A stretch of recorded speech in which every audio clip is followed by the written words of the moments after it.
Welcome to my channel Sharma class PCM.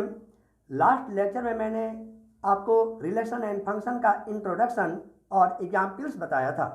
इस video का link आपको डिस्क्रिप्शन बॉक्स में मिल जाएगा। अब इस वीडियो में हम लोग रिलेशन एंड फंक्शन का एक्सरसाइज 1.1 का हल देखेंगे। चलिए देखते हैं। प्रश्न संख्या 1 आपके सामने है। ये क्वेश्चन नंबर 1 में कह रहा है, निर्धारित कीजिए कि क्या निम्नलिखित संबंधों में से प्रत्येक स्वतुल्य, रिफ्लेक्सिव, सममित, सिमेट्रिक तथा संक्रामक मीन्स ये ट्रांजिशनल है कि नहीं, इस बात की जानकारी हमें करनी है। ठीक है, तो इसके लिए हम लोग ये ट्रांजिटिव फंक्शन को भी डिफाइन करेंगे, रिफ्लेक्सिव को भी डिफाइन करेंगे और सिमेट्री को भी इसी क्वेश्चन में डिफाइन करेंगे। इस क्वेश्चन 1 का फर्स्ट पार्ट क्या कह रहा है जरा वो भी देख लीजिए। मेन क्वेश्चन तो यहीं पर बनेगा।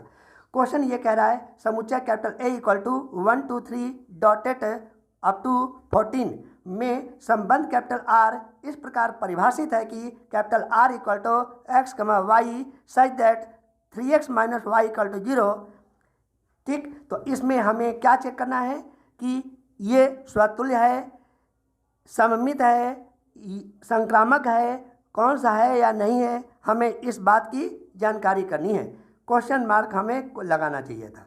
चलिए ठीक, अब इसका आंसर आपके सामने है। देखिए यहाँ पर इस आंसर के अंतर्गत हमें x और y में यहाँ पर देखिए 3x minus y equal to 0, तो हमें मिल गया y इक्वल टू 3x।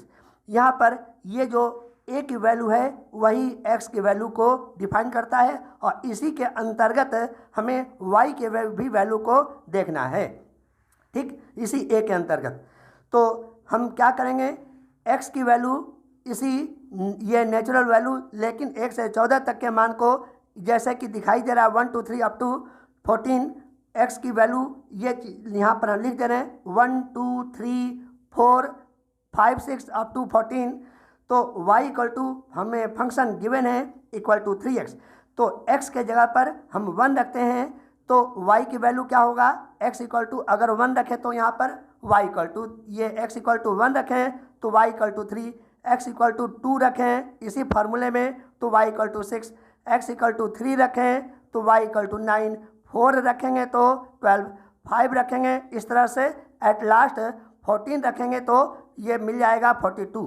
तो इस प्रकार से आपके सामने दिख रहा है 1 का 3 मिला, ये ऑर्डर पेयर, 2 का 6 मिला, 3 का 9 मिला, 4 का 12 मिला, 5 का 15 मिला, डॉटेड लास्ट में मिला हमें 14, x इक्वल टू 14 का y इक्वल टू 42। लेकिन यहाँ पर कंडीशन गिवन है क्या चीज़, ये x और y दोनों वैल्यू जो होना चाहिए वो कितना होना चाहिए, ये 14 से कम होना चाहिए। तो इसीलिए हमने क्रॉस का निशान लगा दिए 12 के आगे वाले के लिए, क्योंकि ये 14 के आगे 15 पड़ता है, 14 के आगे कितना पड़ता है, 15 पड़ता है, जो कि हमें इसको अटेंड करना ही नहीं है। तो इसको देखते हुए हमें ऑर्डर पेयर मिला 1 3 2 6 3 9 और 4 12, क्योंकि 14 के आगे हमें रिलेशन को अटेंड नहीं करना है। चलिए, तो इस तरह से हमें आपका ये R वैल्यू मिल गया, रिलेशन मिल गया 1 का 3, 2 का 6, 3 का 9 और 4 का 12। हमें इसी से सभी रिजल्ट को अटेंड करना है। तो 3 रिजल्ट को अटेंड हम बार बार करें। इस बात का जरूर ध्यान दीजिएगा कि जितने भी सॉल्यूशन आज की डेट में हम सॉल्व करने वाले हैं वो टोटल 3 बातों पर आधारित होगा। एक स्वतुल्य मीन्स रिफ्लेक्सिव पर आधारित होगा, दूसरी बात सममित यानी कि सिमेट्रिक रिलेशन पर आधारित होगा और तीसरी बात संक्रामक मीन्स ट्रांजिटिव रिलेशन पर आधारित होगा। ये पहली बार में ही क्यों ना आप बारीकी से इन तीनों के विषय में समझ लीजिए, क्योंकि ये चीज़ बार बार आने वाला है। जैसे ये स्वतुल्य के लिए हम क्या कंडीशन देते हैं, यानी कि डेफिनेशन क्या होता है इसका, ये इम्प्लाई दैट करके लिख दे रहे हैं A बिलोंग्स टू ये relation capital R for all small a belongs to capital A। ये कैपिटल A कौन सा है आपके सामने गिवन है 1 to 14 वैल्यू। ठीक है, तो ये वाला A के अंतर्गत ही ये दोनों इक्वल होना चाहिए। उसके अतिरिक्त भी कोई एलिमेंट हो सकता है, लेकिन ये स्वतुल्य में ये दोनों इक्वल होना जरूरी होता है। तो ज़रा चेक कर लीजिए कि इस रिलेशन में 1,1 है कि नहीं।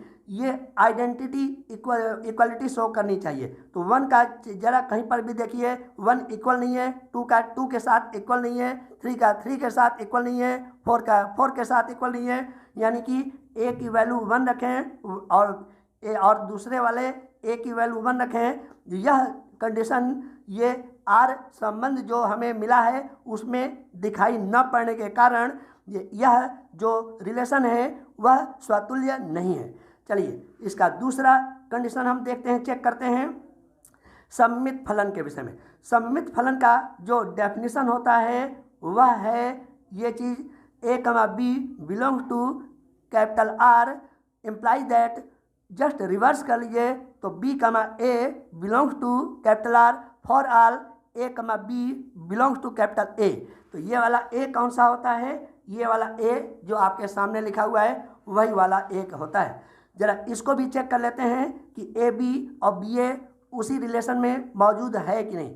जरा देख लीजिए 1,3 बिलोंग टू, अगर कैपिटल आर हो तो 3,1 भी इसमें होना चाहिए था, लेकिन 3 के साथ 9 है, 3 के साथ 1 मौजूद नहीं है।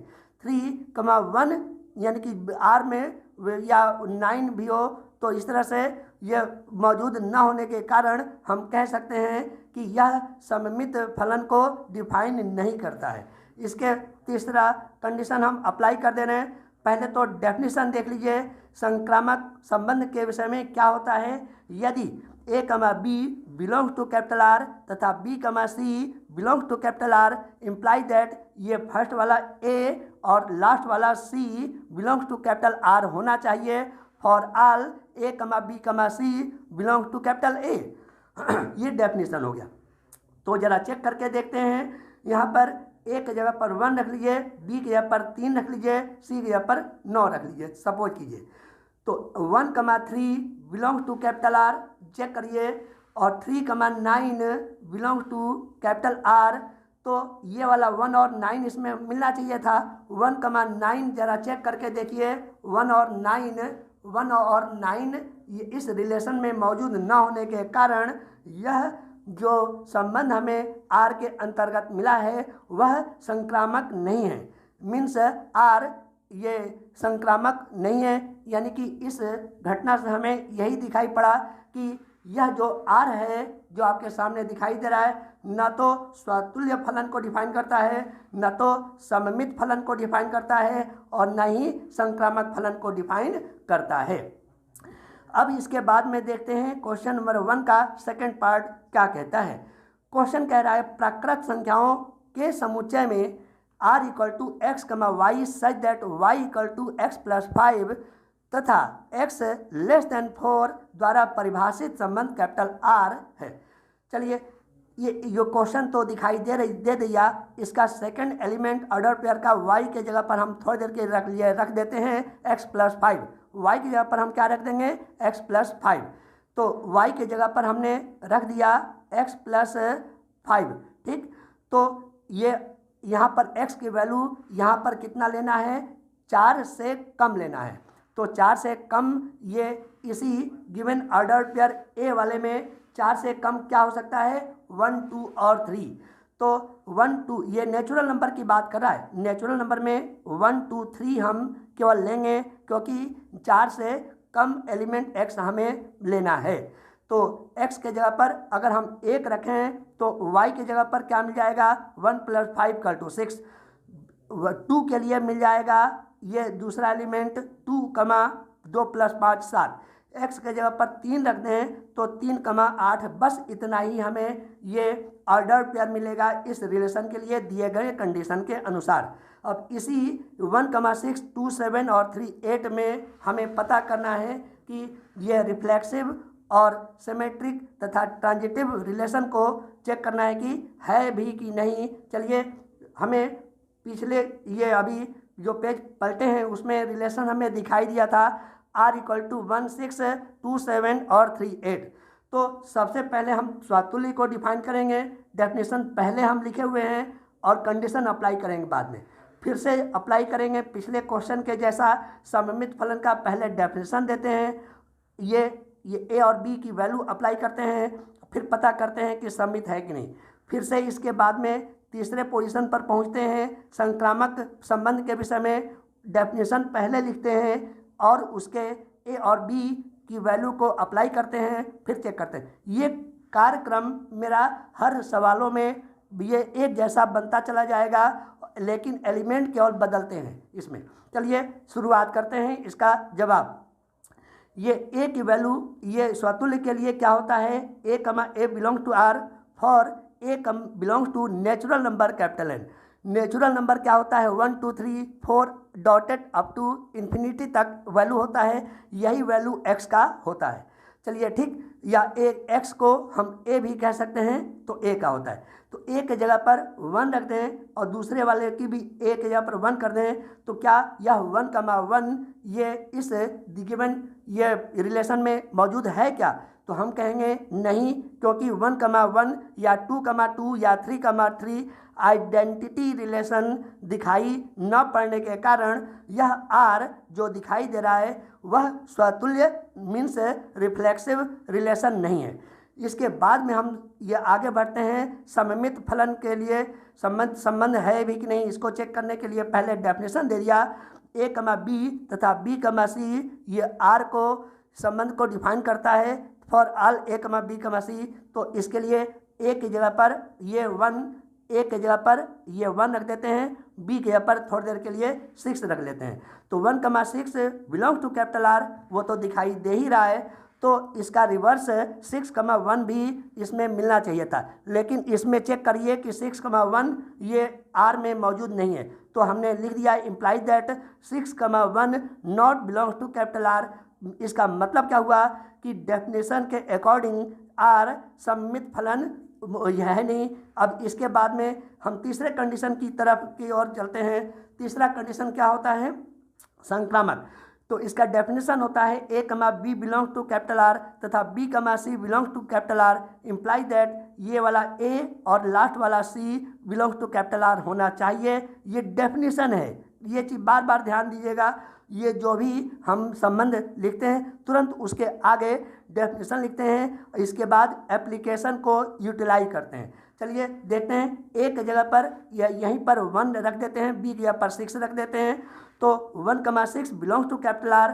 तो अब 6 भी ये किसी और एलिमेंट सी के लिए अप्लाई होना चाहिए था, लेकिन ये फर्स्ट एलिमेंट 6 इस रिलेशन में मौजूद है ही नहीं, तो सी को हम खोजेंगे ही नहीं। तो इस प्रकार से हम कह सकते हैं कि 1,6 बिलोंग्स टू कैपिटल आर तो इसमें दिखाई दे रहा है, लेकिन 6,c इसमें न दिखाई देने के कारण ये not belongs to capital R. ये इसका मतलब क्या हुआ, ये वाला 1 और ये वाला c की वैल्यू हमें पता ही नहीं है, जो कि होना चाहिए था। ये not belong to capital R लिखने के द्वारा हम लिख सकते हैं कि आर ये संक्रामक नहीं है। अब क्वेश्चन नंबर 1 का ही third part NCERT pattern question, ये चीज़ ध्यान रखिएगा, हम पढ़ा रहे हैं। समुच्चय capital A equal to 1 2 3 4 5 6 is given में capital R equal to x comma y, ये सच दैट वाई भाज्य है एक्स से द्वारा परिभाषित संबंध कैपिटल आर है।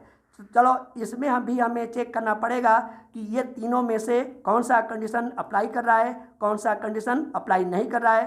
तो जो क्वेश्चन पहले गिवन है उसको लिख लेते हैं। ए इज गिवन सेट के फॉर्म में 1 2 6 1 से और 6 तक के वैल्यू ये लिख दिया हमने। आर की वैल्यू लिखा है x comma y such that y is divisible by x. ये एक्स के द्वारा ये भाग देने पर ये पूरा ये कट जाना चाहिए, एक ये वैल्यू 1 to 6 के बीच में कोई आ जाए, तो इस तरह का कोई वैल्यू आना चाहिए। ये y upon x equal to इस तरह से कोई रिजल्ट आ रहा है कि नहीं, हमें पहले उसमें चेक करना है। तो पहले तो ये चीज़ हम देखते हैं कि इसी 1 का ये x कमा वाई में y अपन x की, तो 1,1 ये देखिए ये पहला वाला x होता है और दूसरा वाला एलिमेंट y होता है। तो 1/1 इक्वल टू 1 यानी कि इसको अप्लाई कर लेगा। बाद में 1,2 ले लेते हैं तो 2,1 डिवाइडेड बाई 2, ये 3 divided by 1, 4 divided by 2, 5 divided by 1, 6 divided by 1। लेकिन हमने इसको काट क्यों दिया?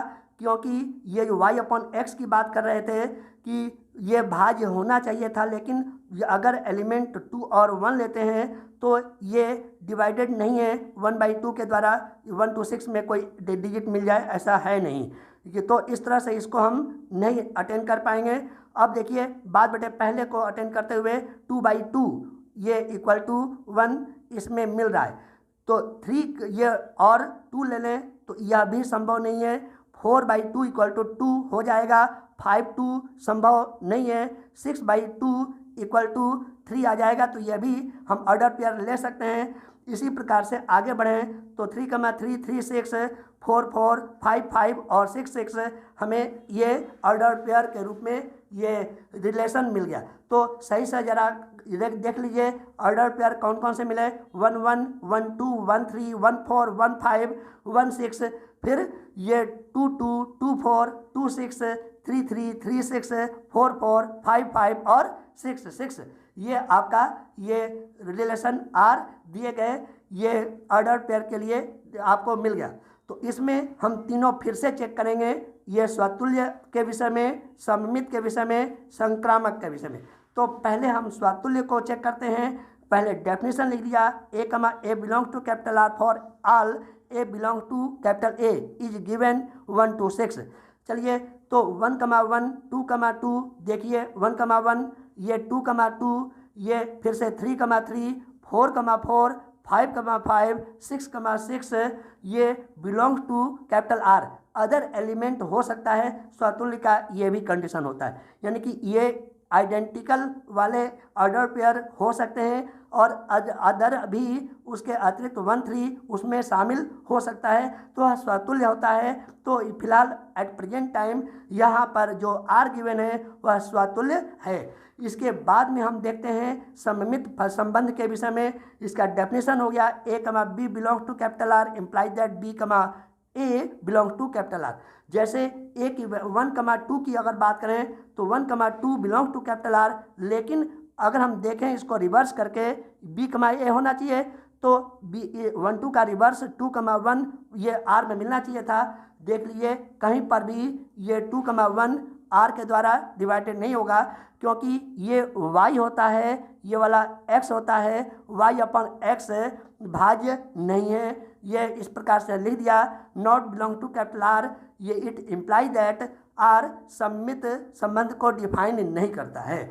अब इसके बाद में थर्ड स्टेप मेरा आ गया संक्रामक संबंध को चेक करने के लिए। इसके लिए हम डेफिनेशन लिख दे रहे हैं, A, B belong to capital R तथा B, C belong to capital R imply that A, C belong to capital R. तो इसके लिए इसी 1, 2 को जरा चेक कर लेते हैं। 1, 2 बिलोंग टू कैपिटल आर तथा ये 2 का 4 से भी रिलेशन मिल जा रहा है। ये देख लीजिए 2 का 4 से में रिजल्ट मिल गया। 1, 2 belong to capital R, 2, 4 belong to capital R. तो ये वाला 2 अगर इसमें मौजूद है तो 1, 4 इस रिलेशन में मिलना चाहिए था। तो ज़रा चेक कर लीजिए, ये देखिए 1, 4 इस रिलेशन में मौजूद है। तो एक काम कीजिए, स्क्रीनशॉट आप ले लीजिए। इसी तरीके से ये तीनों को हम चेक करेंगे तो पता चलेगा कि ये संक्रामक संबंध को डिफाइन करता है। एक एक करके हम सभी ये ऑर्डर पेयर को लेकर के संक्रामक संबंध को चेक किए हैं। ये स्क्रीनशॉट ले करके भी आप इसको समझ सकते हैं और बारीकी से अध्ययन कर सकते हैं। अब देखिए क्वेश्चन नंबर 1 का 4th पार्ट कह रहा है, समस्त पूर्णांक के समुच्चय, ये z मीन्स इंटीजर जो कि निगेटिव भी होता है, 0 भी होता है, पॉजिटिव में भी होता है, में संबंध capital R equal to x, y such that x minus y एक पूर्णांक है द्वारा परिभाषित संबंध कैपिटल R है। तो जैसा कि आप जानते हैं इंटीजर z जो होता है वो डॉटेड मीन्स माइनस अनंत से प्लस अनंत तक के बीच में -3, -2, -1, 0, 1, 2, 3 डॉटेड, बहुत सारे पीछे भी हैं वैल्यू, बहुत सारे आगे भी वैल्यू हैं। अगर इनमें x और y इनको हम मान लेते हैं, इनमें से किसी को भी एक दूसरे के रिस्पेक्ट सब्ट्रैक्ट करें तो भी हमें कोई ना कोई ऑर्डर पेयर मिल जरूर जाएगा, ठीक है ना। तो इस प्रकार से हमें रिलेशन मिल गया। कोई according to given question R equal to x comma y such that x minus y पूर्णांक है, ठीक, इंटीजर है, आई फॉर इंटीजर। तो आर इक्वल टू ये देख लीजिए x equal to y minus पूर्णांक इंटीजर है, तो y equal to x minus I हम लिख सकते हैं। y इक्वल टू क्या लिख सकते हैं, x माइनस इंटीजर, तो x belongs to integer z।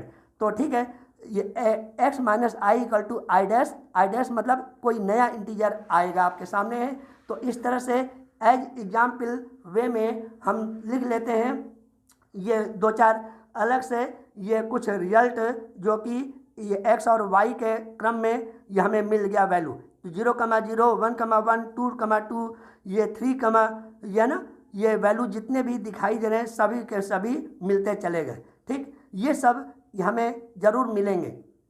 तो पहले हम स्वतुल्य चेक करेंगे, इसके बाद सममित चेक करेंगे, इसके बाद संक्रामक चेक करेंगे। 1, 2 और ये तीनों हम लाइन से चेक करने वाले हैं, तभी पता चलेगा कि यह फलन स्वतुल्य, सममित तथा संक्रामक है कि नहीं। इसको चेक करने के लिए पहले शुरुआत करते हैं स्वतुल्य संबंध के लिए, रिफ्लेक्सिव रिलेशन के लिए। तो इसका सबसे पहले डेफिनेशन दे दिए, a belongs to capital R for all a belong to integer z। इसमें z की वैल्यू -3 -2 -1 0 1 2 3 डॉटेड लिख दिया। तो इसमें इतना तो जरूर हो गया कि जो a इस रिलेशन के अंतर्गत 1,1 जरूर मिलेगा, 2,2 जरूर मिलेगा, ये 3,3 जरूर मिलेगा, 4,4 जरूर मिलेगा। ये अनंत तक लिखना संभव नहीं है, तो इस तरह से हमने डॉटेड करके छोड़ दिए। तो 1,1 2,2 3,3 डॉटेड ये सभी के सभी इंटीजर जो होंगे आइडेंटिकल वाले वो इस रिलेशन आर में मौजूद होगा for all 1,2 belong to Z integer.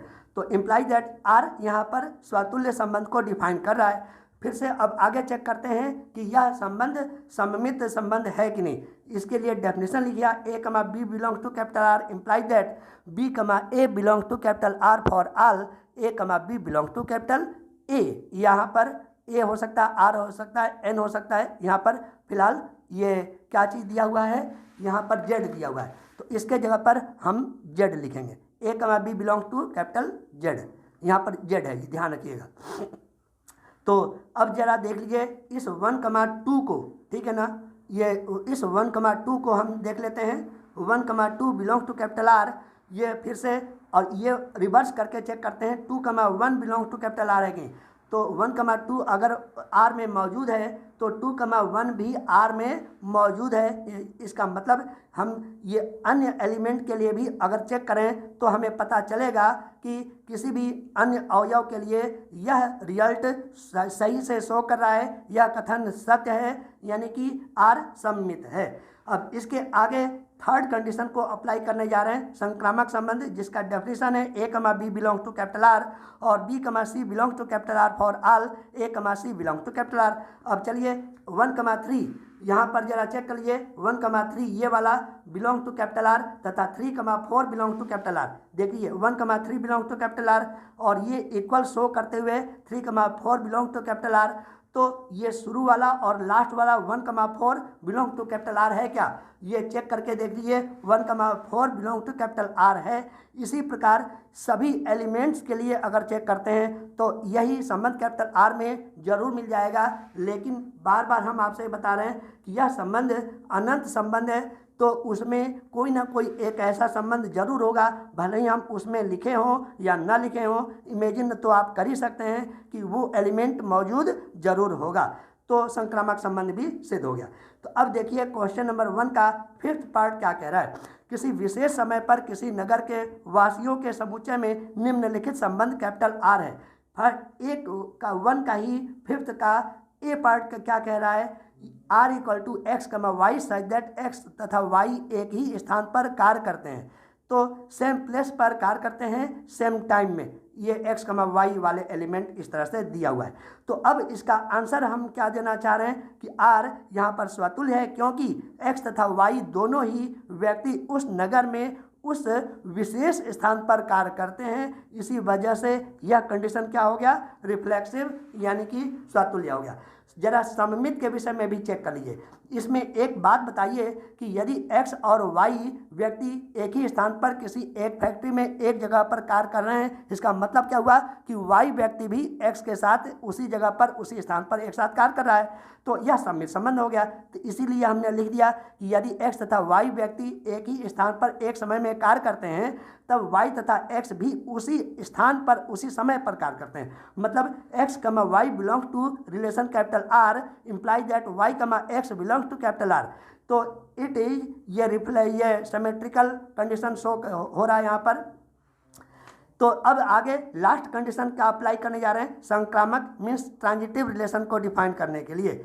तो इसमें जरा एक बात बताइए कि यदि x तथा y और y तथा z एक ही नगर में एक ही समय पर कार्य करते हैं तो स्वाभाविक है कि उसी नगर में x तथा z उसी स्थान पर उसी समय ये जगह पर कार्य जरूर करते होंगे। इसीलिए लिख दिया है यहाँ पर। फिर से जरा चेक कर लीजिए हमने क्या लिखा है। यदि x तथा y और y तथा z एक ही नगर में एक ही समय पर कार्य करते हैं तो उसी नगर में उसी समय पर x तथा z भी कार्य करते होंगे। ये तो तय हो गया। यहाँ पर इम्प्लाई z करके हम क्या लिखना चाह रहे हैं, x, y belong to capital R तथा y, z belong to capital R imply that x, z belong to capital R। यह संबंध भी संक्रामक संबंध को डिफाइन कर रहा है। अब देखिए 1 का ये फिफ्थ पार्ट का बी पार्ट क्या कह रहा है, R इक्वल टू ये गिवन है x, y such that x और y एक ही मोहल्ले में रहते हैं। तो यहाँ पर इसका आंसर हो गया। पहले तीनों चेक करेंगे, तीनों में पहले आता है स्वातुल्य, इसके बाद सम्मित और इसके बाद आता है नेक्स्ट पेज में संक्रामक आएगा। चलिए स्वातुल्य के लिए डेफिनेशन हम दे रहे हैं, A belong to capital R for all A belong to capital A. यहाँ पर ए क्या है, मोहल्ला में किसी विशेष समय पर ये विशेष स्थान पर उनके निवासियों की संख्या को या ये व्यक्तियों को शो कर रहा है। तो स्वातुल्य के लिए हमने डेफिनेशन तो दे दिया, उसी को आगे की ओर बढ़ाकर हम क्या लिखना चाहते हैं वो भी देख लीजिए। यदि x और y एक ही मोहल्ले में रहते हैं तब ये तो जरूरी हो गया कि x और x भी उसी मोहल्ले में ही तो रहता है, एक व्यक्ति है वो तो रहेगा ही रहेगा। इस तरह से R यहाँ पर स्वातुल्य संबंध को डिफाइन कर रहा है। दूसरी बात क्या कह रहा है, x डेफिनेशन सममित संबंध के लिए x, y belong to capital R implies that y, x belong to capital R। ये for x, y belong to capital A नगर में व्यक्तियों के लिए। तो इसको यूटिलाइज हम कैसे करेंगे वो देख लीजिए। x और y आंसर के रूप में यूटिलाइज कर रहे हैं। x तथा y एक ही ये मोहल्ले में रहते हैं तथा y और x भी उसी मोहल्ले में ही तो रहते होंगे। मान लीजिए कि x और y कोई दो व्यक्ति किसी मोहल्ले में रहता है तो उल्टा भी हम कह सकते हैं कि y और x उस मोहल्ले में एक ही समय पर रह रहा होगा। ठीक है, तो यह संबंध भी यहाँ पर सममित संबंध को डिफाइन कर रहा है। अब इसके बाद में संक्रामक संबंध को भी चेक करना है। तो संक्रामक संबंध में जरा चेक कर लीजिए इसका डेफिनेशन क्या है, x, y belong to capital R तथा y, z belong to capital R। ये अब लास्ट में क्या होगा, x, z भी R से ही बिलोंग करना चाहिए। ये तो डेफिनेशन हो गया। इसका आंसर कैसे हम निकालेंगे, x और y तथा y और z एक ही मोहल्ले में रहते हैं तो ये तो तय हो गया कि x और z भी उसी मोहल्ले में अवश्य रहते होंगे। अतः यह संबंध एक संक्रामक संबंध को डिफाइन कर रहा है। तो हैंस प्रूव्ड हो गया। अब देखिए क्वेश्चन नंबर 1 का फिफ्थ पार्ट का सी पार्ट क्या कह रहा है, R equal to x, y such that x, y से ठीक 7 सेंटीमीटर अधिक लंबा है। तो x जो है वो y से 7 सेंटीमीटर लंबा है। तो y अगर y है यह किसी व्यक्ति के उम्र, तो यह लंबाई y सेंटीमीटर है तो x ये उसकी लंबाई कितनी हो जाएगी, ये y प्लस 7। ठीक है ना, कहने मतलब फर्स्ट एलिमेंट को हम x मानते हैं, सेकंड एलिमेंट को y मानते हैं। तो x एलिमेंट जो होगा वो 7 सेंटीमीटर लंबाई में ज़्यादा होगा दूसरे वाले एलिमेंट से, ये चीज़ कहना चाह रहा है। तो चलिए इसको स्वातुल्य होने का संबंध चेक करते हैं। इसका डेफिनेशन पहले लिख दिया, A belong to capital R for all A belong to capital A नगर में रहने वाले ये व्यक्तियों के लिए। तो इट इम्प्लाइज दैट यदि y प्लस 7 बिलोंग टू ये इक्वल टू कैपिटल X, तो ये y प्लस 7 ये बिलोंग टू ये ऐसा नहीं होगा, वो y से ये इक्वल होगा। कहने का मतलब क्या हुआ कि अगर कोई व्यक्ति ये किसी दूसरे व्यक्ति से 7 सेंटीमीटर मान लीजिए कि लंबाई में ज़्यादा है तो इसका उल्टा तो हो ही नहीं सकता। कि ये ऐसा रिवर्स हो जाए कि x + 7 ये y के बराबर हो जाए, ये तो होना संभव नहीं है। इस प्रकार से हम कह सकते हैं कि y, y not belong to capital R for all y belong to capital A implies that R स्वतुल्य संबंध को डिफाइन नहीं कर रहा है। तो इसका अब सेकेंड स्टेप ले लेते हैं सममित संबंध के लिए, जिसका डेफिनेशन है x, y belong to capital R implies that y, x belong to capital R। यहाँ पर R क्या है? सममित संबंध नहीं होगा। चलिए अब यहाँ पर क्या कहना चाह रहा है? y + 7 इक्वल टू अगर x है, it implies that x + 7 y के इक्विवेलेंट नहीं हो सकता।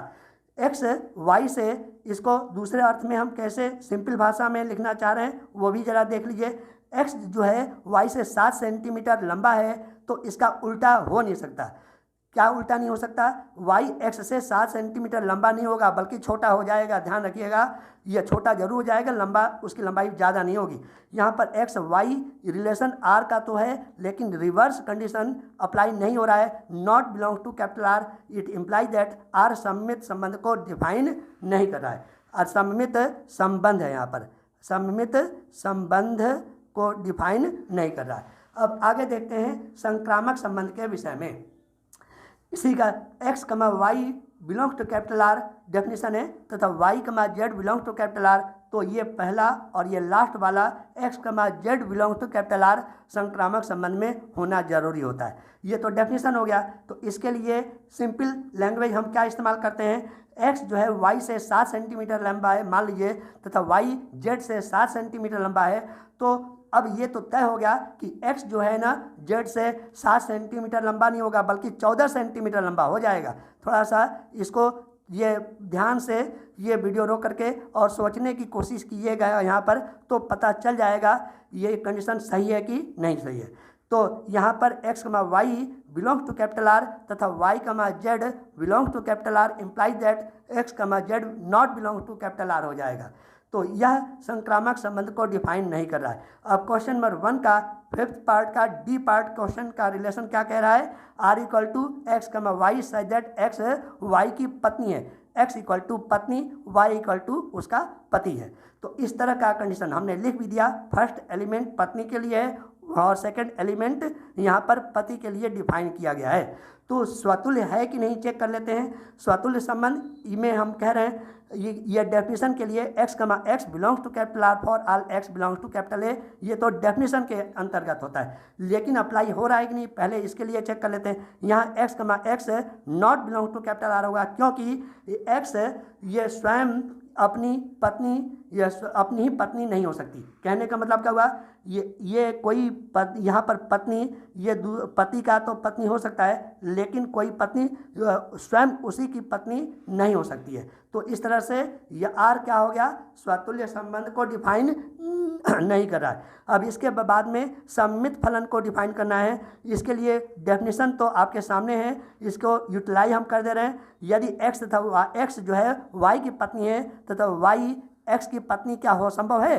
तो हो ही नहीं सकती, क्योंकि यहाँ पर रिवर्स में ये पति है y, न कि पत्नी है। लेकिन यहाँ पर कह रहा है कि कंडीशन की पत्नी हो सकता है। तो यह चीज़ संभव न होने के कारण x y ये belong to relation capital R, but y, x not belong to capital R। अतः यहाँ R सममित ये संबंध को डिफाइन नहीं कर रहा है, सममित संबंध को डिफाइन नहीं कर रहा है। तो अब आगे देखते हैं संक्रामक संबंध के विषय में। पहले डेफिनेशन बार बार दे रहे हैं, दोबारा हम दे रहे हैं। x, y belong to capital R तथा y, z belong to capital R implies that x, z belong to capital R। चूँकि x y की पत्नी है, अतः y पुरुष है। अतः y पुरुष किसी की पत्नी हो ही नहीं सकता है, यह चीज़ संभव ही नहीं है। तो इस प्रकार से हर एक x, y belong to capital R और यानी कि पहली पत्नी है, तो यहाँ पर तो वही ये पति को डिफाइन कर रहा है, जबकि पत्नी यहाँ पर होना चाहिए था। ये कंडीशन यूटिलाइज नहीं हो पा रहा है। तो हम क्या लिखेंगे? x, y belong to capital R तथा y, z not belong to capital R implies that x, z not belong to capital R। ये अप्लाई न होने के कारण हम कह सकते हैं कि R संक्रामक नहीं है। अब क्वेश्चन नंबर 1 का 5th पार्ट का ई पार्ट क्वेश्चन क्या कह रहा है? ये आर इक्वल टू संबंध दिया हुआ है x comma y such that x जो है वाई का पिता है, मतलब कि वाई पुत्र है या पुत्री है और एक्स उसकी यह पिता है। तो ये यहाँ पर रिलेशन दिया हुआ है, इसमें चेक करना है स्वतुल्य सममित और संक्रामक संबंध के विषय में कौन है या नहीं है। तो डेफिनेशन तो यहाँ पर यही होता है स्वतुल्य के लिए कि A comma A belong to capital R for all A belong to capital A. तो इसमें ये फर्स्ट क्या है, पिता है, और सेकंड जो है वो उसका पुत्र या पुत्री है। यहाँ पर यह चीज़ ध्यान देना। तो पिता या पुत्र दोनों इक्विवेलेंट हो ही नहीं सकते, यहाँ पर यह दिखाई दे रहा है। कहने का मतलब क्या हुआ कि एक्स स्वयं अपना ही पिता नहीं हो सकता, इसी कारण x comma x not belong to capital R. अतः आर जो रिलेशन दिया हुआ है वह आर कुछ और जरूर हो सकता है लेकिन स्वतुल्य नहीं हो सकता है। अब सेकंड हमें डिफाइन करना है यहाँ पर सममित फलन के विषय में, सममित संबंध के विषय में रिलेशन हमें डिफाइन करना है, फलन नहीं बल्कि संबंध, संबंध को डिफाइन करना है, संबंध। ठीक, तो आगे देखते हैं इसका डेफिनेशन क्या है। X comma y belong to capital R imply that y comma x belong to capital R. यहाँ पर ये चीज़ तो डेफिनेशन हो गया, लेकिन एक बात बताइए कि एक्स वाई का और पिता है तो इसका उल्टा क्या वाई एक्स का पिता हो सकता है? यह कभी नहीं हो सकता है। तो इस तरह से हम कह सकते हैं कि यह संबंध सममित संबंध को डिफाइन नहीं कर रहा है।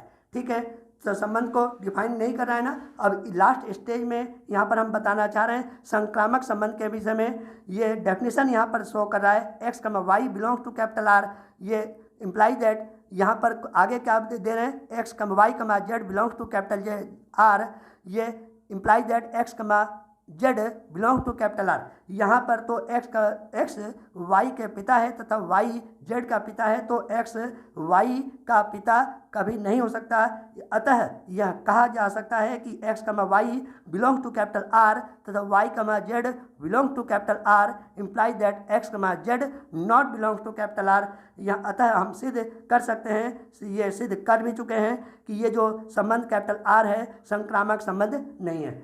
बच्चों, अंततः आपको ये बताना चाहते हैं कि यदि वीडियो आपको अच्छा लगा हो तो कृपया करके लाइक शेयर एंड सब्सक्राइब जरूर कीजिएगा। आज के लिए इतना ही, मिलते हैं नेक्स्ट वीडियो में।